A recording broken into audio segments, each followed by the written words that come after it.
हाँ तो मेरे 2025 यूपी बोर्ड वाले स्टूडेंट, फाइनली आज वो घड़ी आ गई है जिसका आप सभी को बेसब्री से इंतजार था। जितने भी हमारे स्टूडेंट इस बार क्लास 12 में हैं और जिनको 2025 में यूपी बोर्ड एग्ज़ाम देना है, उनके लिए ये वीडियो बहुत ही ज़्यादा इम्पोर्टेंट है। क्योंकि बहुत सारे स्टूडेंट कह रहे थे सर यूपी बोर्ड ने 2025 बोर्ड एग्ज़ाम के लिए जो सारे सब्जेक्ट हैं उनका सिलेबस क्यों नहीं जारी किया। तो अब आपका जो सिलेबस है वो यूपी बोर्ड की ऑफिशियल वेबसाइट पर आ चुका है, ठीक है। यानी कि ऑफिशियली आपका सिलेबस अनाउंस कर दिया गया है। वैसे आज की इस क्लास में हम क्लास 12 हिंदी का जो भी सिलेबस है, यानी कि हमें पूरे साल जो भी पढ़ना है वो मैं इस वीडियो में बताऊंगा। तो अगर आप भी इस बार 12th में हैं और जाएंगे 2025 बोर्ड एग्जाम में, तो इस वीडियो को देख के जाना, नहीं तो बाद में पड़ेगा पछताना, ठीक है। देखिए क्लास 12 हिंदी, ये मैं सामान्य हिंदी वालों के लिए बता रहा हूं अभी, ठीक है। पूर्णांक आपका 100 नंबर का रहेगा भैया, सबको पता है, इसमें बताने की कोई जरूरत नहीं है।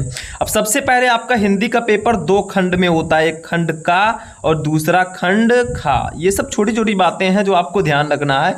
खंड का जो होता है 50 नंबर का, खंड खा भी 50 नंबर का, दोनों मिला दें भैया तो कितना हुआ, जोड़ो 100 नंबर का ये पेपर होता है। तो चलिए देखते हैं पूरा सिलेबस। बस इस वीडियो को आप लोग लाइक करना, चैनल पर नए चैनल को सब्सक्राइब कर लेना।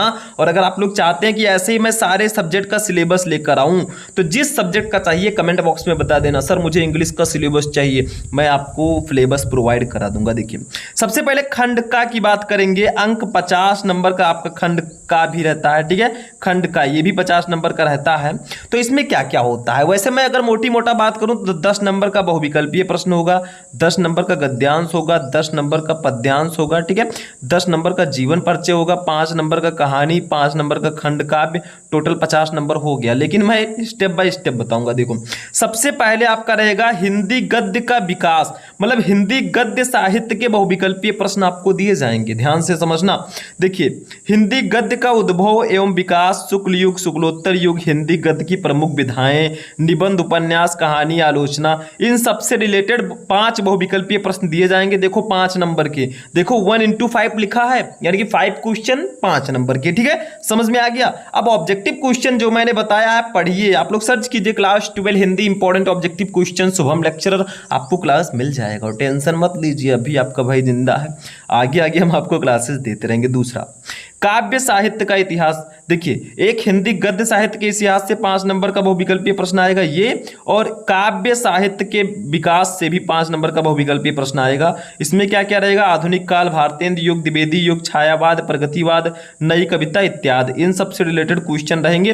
तो 5 और 5 टोटल मिलाकर 10 नंबर के ऑब्जेक्टिव क्वेश्चंस रहेंगे। और अगर आप लोग चाहते हैं कि मैं पूरा पेपर देखूं, तो अभी मैंने आपको मॉडल पेपर प्रोवाइड कराया था 1-2 दिन पहले, आप लोग सर्च कर लीजिए class 12 Hindi model paper Shubham lecturer, आपको वीडियो मिल जाएगा, उसमें आप जाकर देख सकते हैं कैसा आएगा 2025 में हिंदी का पेपर, ठीक है। आगे बढ़ते हैं भैया, अब चलते हैं तीसरे क्वेश्चन पे। तीसरा क्वेश्चन जो है हिंदी का गद्यांश रहेगा। देखो पाठ्यक्रम में निर्धारित गद्यांशों पर आधारित 5 प्रश्न, मतलब आपको एक गद्यांश दे दिया गया, इसके नीचे 1 2 3 4 5 करके 5 क्वेश्चन दिए जाएंगे, 10 नंबर का ये रहेगा। इसमें होगा क्या, जैसे आपका जो हिंदी गद्य है, अभी मैं बताऊंगा कौन कौन से चैप्टर आपको हिंदी गद्यांश में, हिंदी गद्य में पढ़ना है, ठीक है। तो जो आपका गद्यांश है, ये गद्यांश एक दे दिया जाएगा, उसी से संबंधित 5 क्वेश्चन नीचे दे दिया जाएगा। देखो 5 क्वेश्चन 2-2 नंबर का, 10 नंबर आपको मिलेगा। गद्यांश कैसे सॉल्व करते हैं मैंने आपको पहले ही यूट्यूब पर बता रखा है, तो जाकर देख लेना, ठीक है। चौथा क्वेश्चन देखो, पाठ्यक्रम में निर्धारित पद्यांशों पर आधारित 5 प्रश्न। अब गद्यांश है तो पद्यांश भी रहेगा, हिंदी पद्य में भी आपके चैप्टर अभी मैं बताऊंगा, ठीक है। पहले समझ लीजिए, तो ये भी 5 क्वेश्चन रहेगा 2-2 नंबर का, 10 नंबर आपको इसके लिए भी मिलेगा, टेंशन बिल्कुल मत लेना। 5वें का देखो भैया जीवन परिचय। देखो पाठ्यक्रम में निर्धारित लेखकों का साहित्यिक परिचय एवं कृतियां, शब्द सीमा 80, मतलब आपको आपके पाठ्यक्रम में जो लेखक हैं उनका साहित्यिक परिचय पूछा जाएगा, ठीक है। 5 नंबर का भैया ये रहेगा। लेखक में आपके हजारी प्रसाद द्विवेदी, वासुदेव शरण अग्रवाल, प्रोफेसर जी सुंदर रेड्डी, कोई भी पूछे जा सकते हैं। आगे आगे मैं बताऊंगा, वैसे अलग अलग मैंने जीवन परिचय भी पढ़ा रखा है, सर्च करोगे तो मिल जाएगा, ढूंढने से ही सारी चीजें मिलती हैं, ठीक है। अब देखिए खा अब भैया जब हमने लेखकों का जीवन परिचय पढ़ लिया तो कवियों का भी पढ़ना होगा। तो पाठ्यक्रम में निर्धारित कवियों का साहित्यिक परिचय एवं कृतियां शब्द सीमा 80 5 नंबर का ये भी रहेगा। तो लेखक और कवि दोनों का जीवन परिचय मिलाकर 5 + 5 10 नंबर का आएगा। 6 नंबर देखो, पाठ्यक्रम में निर्धारित कहानियों का सारांश एवं उद्देश्य पर आधारित प्रश्न रहेगा, शब्द सीमा 80। मतलब आपको कहानी, दो कहानी ज्यादा इंपॉर्टेंट है। एक का नाम है पंच लाइट, ठीक है, और दूसरे का नाम है भैया बहादुर। ये दो कहानी पढ़ लो, काम हो गया। 5 नंबर आपका कंप्लीट। ये देखो 5 नंबर का आता है ये नीचे, ठीक है, ये हो गया। उसके बाद में 7 नंबर क्वेश्चन, पाठ्यक्रम में निर्धारित खंड काव्य की कथा वस्तु एवं प्रमुख पात्रों का चरित्र चित्रण, शब्द सीमा 80। मतलब खंड काव्य दिया जाता है, ये जिले वाइज होता है। कुछ जिलों में रश्मि रथी होगा, किसी में त्यागपति होगा, किसी में मुक्ति यज्ञ होगा, किसी में श्रवण कुमार होगा। तो आप में जो है, आप जिस जिले से हैं बता देना कमेंट में, हम प्रयास करेंगे कि आपको बता दें कौन सा आप में है, ठीक है। तो देखिए कितना नंबर हुआ, ये इतना जोड़ो, चलो जोड़ो जल्दी से, कितने नंबर का हो गया। देखो ध्यान से समझना, मैं बता रहा हूँ, नंबरिंग हम करेंगे। 5 5 10 10 20 10 30 5 35 5 40 5 45 5 50 नंबर का हमारा पेपर हो चुका है, ठीक है, यानी कि खंड का हमारा हो चुका है। हम लोग चलते हैं भैया खंड खा पे, अब टाइम वेस्ट नहीं करेंगे, टाइम इज मनी, ठीक है। तो खंड खा पे हम लोग चलते हैं। देखो यहां से खंड खा अंक 50 नंबर का। देखो सबसे पहले 8वें का जो क्वेश्चन रहेगा, संस्कृत गद्यांश भी हमारे खंड खा में आते हैं। मतलब संस्कृत का जो क्वेश्चन है, जो संस्कृत पोर्शन हमारा है, वो खंड खा में ही रहता है। देखो पाठ्यक्रम में निर्धारित संस्कृत गद्य का संदर्भ सहित हिंदी में अनुवाद। मतलब आपको संस्कृत का गद्यांश दे दिया गया किसी चैप्टर से, उसका संदर्भ लिखिए किस पाठ से है और हिंदी में अनुवाद कीजिए, 7 नंबर का होगा ये, ठीक है।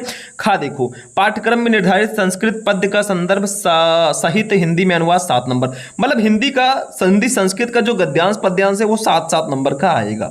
अब भैया जो जो फिक्स होता है सब कुछ मैं आपको आगे टॉपिक्स में बताऊंगा। जैसे सुभाषित रत्नानी चैप्टर जो है वो पद्यांश के लिए फिक्स होता है, तो उसको ध्यान से समझिएगा। हिंदी व्याकरण पे आते हैं 9 नंबर। लोकोक्तियां एवं मुहावरे के अर्थ एवं वाक्य प्रयोग, ये रहेगा 2 नंबर का। देखिए नीचे है 2 नंबर, ठीक है। 10 नंबर आपठित गद्यांश पद्यांश जो आता है ये 5 नंबर का आता है भैया। मतलब आपठित गद्यांश आपको दे दिया जाएगा, उसका आपको उसके नीचे क्वेश्चन दिया जाएगा, आंसर लिखो। 11 का है शब्दों में सूक्ष्म अंतर, मतलब शब्द युग्म जिसको हम लोग बोलते हैं, ठीक है। फिर अनेकार्थी शब्द, ये सब 2-2 नंबर के रहेंगे। देखिए सामने नंबरिंग है, अनेक शब्दों के लिए एक शब्द, ये भी 2 नंबर का रहेगा। वाक्यों में त्रुटि मार्जन या वाक्य संशोधन जिसको बोलते हैं, 2 नंबर का, ठीक है। उसके बाद में काव्य सौंदर्य के तत्व, जैसे रस में आपको करुण रस, हास्य रस, वीर रस, शांत रस, इसको पढ़ना है, 2 नंबर, ठीक है। उसके बाद में खा देखो, अलंकार हो गए, जैसे शब्दालंकार में अनुप्रास, यमक, श्लेष, उपमा, ठीक है। अर्थालंकार में उपमा, रूपक, उत्प्रेक्षा, ये सब 2 नंबर का ये। और उसके बाद में छंद में चौपाई, दोहा, सोरठा, कुंडलियां, ये 2 नंबर का। यानी कि रस, छंद, अलंकार मिलाकर 6 नंबर का आता है भैया।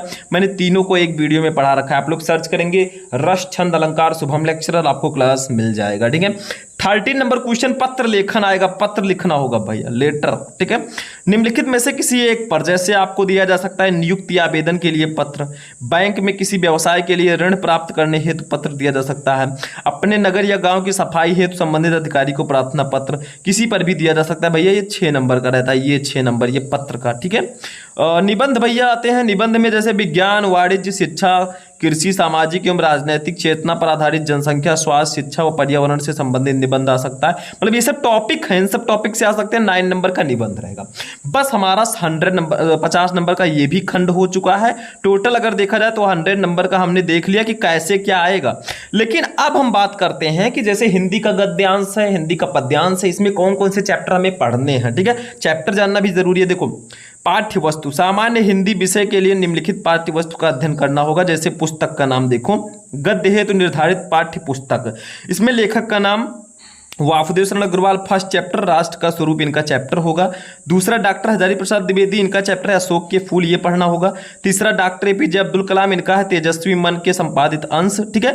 फिर है कन्हैयालाल मिश्र प्रभाकर, रॉबर्ट नर्सिंग होम में, और हरिशंकर परसाई, निंदा रस। इतने चैप्टर आपको सिर्फ और सिर्फ पढ़ने हैं, ये ध्यान रखिएगा। इतने चैप्टर आपको पढ़ने हिंदी गद्यांश में, ठीक है। नेक्स्ट हमारा काव्य हेतु निर्धारित पाठ्य वस्तु देखते हैं। जैसे अयोध्या सिंह उपाध्याय जी का पवन दूती का, मैथिली शरण गुप्त जी का कैकेयी का अनुताप गीत, जयशंकर प्रसाद का श्रद्धा मनु गीत, और सुमित्रानंदन पंत का नौका विहार, बापू के प्रति परिवर्तन, महादेवी वर्मा जी का गीत, रामधारी सिंह दिनकर जी का अभिनव मनुष्य पूर्वा उर्वशी, ठीक है। सच्चिदानंद हीरानंद वात्स्यायन अज्ञेय जी का मैंने आहुति बनकर देखा, हिरोशिमा, जैनेन्द्र कुमार कुमार जी का कथा साहित्य हेतु निर्धारित ये पाठ्य है। ठीक है, मतलब ये जो है हमारे में नहीं है हिंदी, ये जो है। ठीक है, अब देखिए ये कथा साहित्य, ये कहानी में कौन कौन सी कहानी पढ़नी होगी, जो मैंने कहानी बताया था जीवन परिचय के बाद। ठीक है, इसमें आपको ध्रुव यात्रा पढ़ना होगा जैनेन्द्र कुमार का, फणीश्वर राम नेहरू का पंचलाइट, ठीक है, शिवानी जी की लाटी और अमरकांत जी का बहादुर। ये 4 कहानी पढ़नी होती है, जिसमें 2 सबसे ज्यादा इंपॉर्टेंट मेरे लिए है, बहादुर, पंचलाइट। ठीक है, इसको जरूर पढ़ लेना। हो गया। अब खंड काव्य में देखिए यहाँ पे लिखा हुआ है, आप जिस जिले से हैं देख लो आज ही, बाद में मत कहना। खंड काव्य सहायक पुस्तक खंड काव्य मतलब क्रम संख्या। मुक्त यज्ञ देखो, मुक्त यज्ञ लेखक हैं इसके श्री सुमित्रानंदन पंत जी। ये किस किस जिले में है, देखो जिला यहाँ पे है कानपुर, जौनपुर, मुरादाबाद, फैजाबाद, एटा, ललितपुर। ये जो है मुक्त यज्ञ इन जिलों में है। अगर आपसे कहा जाए सत्य की जीत, तो ये जो है लखनऊ, इटावा, बलिया, बिजनौर, झांसी, बदायूं, प्रतापगढ़, रामपुर, पीलीभीत इसमें है। ठीक है, उसके बाद में देखिए रश्मि रथी किसमें है, वाराणसी, बुलंदशहर, मथुरा, मुजफ्फरनगर, फतेहपुर, उन्नाव, देवरिया। आलोक व्रत किसमें है, प्रयागराज, अलीगढ़, सहारनपुर, फर्रुखाबाद, मैनपुरी, मिर्जापुर, सीतापुर। ठीक है, त्यागपति किसमें है, आगरा, गोरखपुर, गाजीपुर, बरेली, सुल्तानपुर, जालौन, लखीमपुर खीरी, गोंडा जहां से हम हैं। ठीक है, शाहजहांपुर, बाराबंकी, ये जो है त्यागपति हमारे गोंडा में है और आप सभी में है। ठीक है, जो इस जिले से हैं। श्रवण कुमार किस में है, देखिए श्रवण कुमार जो है मेरठ, आजमगढ़, बस्ती, रायबरेली, हरदोई, बांदा, बहराइच, हमीरपुर। नोट देखिए, इसके अतिरिक्त अन्य जिलों नवसृजित जिलों में खंडकाव्य की पूर्व की भांति यथावस्तु पढ़ाए जाएंगे। मतलब जो आपका जिला इसमें नहीं मिल रहा है भैया, वो अपने सर जी से पूछ लेना कौन सा जिला हमारे में है। ठीक है, संस्कृत में कौन कौन सा चैप्टर पढ़ना, देखो खंड का संस्कृत हेतु निर्धारित पाठ्य वस्तु। देखिए इतना चैप्टर पढ़ना होगा संस्कृत में। देखो फर्स्ट है भोजस्योदार्यम, सेकंड है आत्मज्ञ सर्वज्ञ, थर्ड है संस्कृत भाषा या महत्वम, फोर्थ है जातक कथा, फिफ्थ है सुभाषित रत्नावली, सिक्स है महामना मालवीय, सेवन है पंचशील सिद्धांता। तो इतना चैप्टर आपको संस्कृत में पढ़ना होगा, नोट कर लो जल्दी से। ठीक है, हो गया हमारा पेपर, बस हो गया। देखो यहाँ पे मैंने बताया आपको क्या, देखो ध्यान से समझो, यहाँ पे संस्कृत का चैप्टर मैंने बता दिया। ठीक है, यहाँ पे आप अपने जिले के अनुसार देख लीजिए कि खंड काव्य कौन सा आपको पढ़ना है, जिला अपना बता दीजिएगा कमेंट में, या यहीं से देख लीजिए, बताने की क्या जरूरत है। कहानी में आपको ये 4 कहानियां पढ़नी है। ठीक है, हिंदी काव्य में आपको ये चैप्टर पढ़ने, देखो ये इतने चैप्टर पढ़ने हैं। ठीक है, हिंदी गद्य पद्य में देखिए, और आगे बढ़ते हैं। हिंदी गद्य में आपको इतना चैप्टर पढ़ना है, ध्यान से समझ लीजिए, बाद में प्रॉब्लम्स ना रहें। ठीक है, क्योंकि प्रॉब्लम्स क्रिएट ना हो। बाकी ये सब मैंने बता ही दिया, मैंने पूरा आपको समझाया कि भैया हिंदी का जो सामान्य हिंदी वाले समझेंगे इसको ज़्यादा अच्छे से, बाकी साहित्यिक वालों का भी आ चुका है, आप लोग देख सकते हैं जाकर वेबसाइट पे। ठीक है, तो ये आपका भैया पूरा पेपर आएगा हिंदी का इस प्रकार से। मैंने सिलेबस पहले भी आपको बता रखा था, लेकिन ये थोड़ा डीपली आपको मैंने बता दिया कैसे क्या क्या पढ़ना है। ठीक है, तो आज का क्लास यहीं पर फिनिश होगा। अगर आप लोग चाहते हैं ऐसे ही मैं सारे सब्जेक्ट का लेकर आऊँ भैया, तो क्या करना है आपको, कुछ नहीं, बस लाइक कर दीजिएगा वीडियो को, चैनल को होगा सब्सक्राइब कर लीजिएगा। बस मिलते हैं हम लोग नेक्स्ट वीडियो में, तब तक के लिए जय हिंद।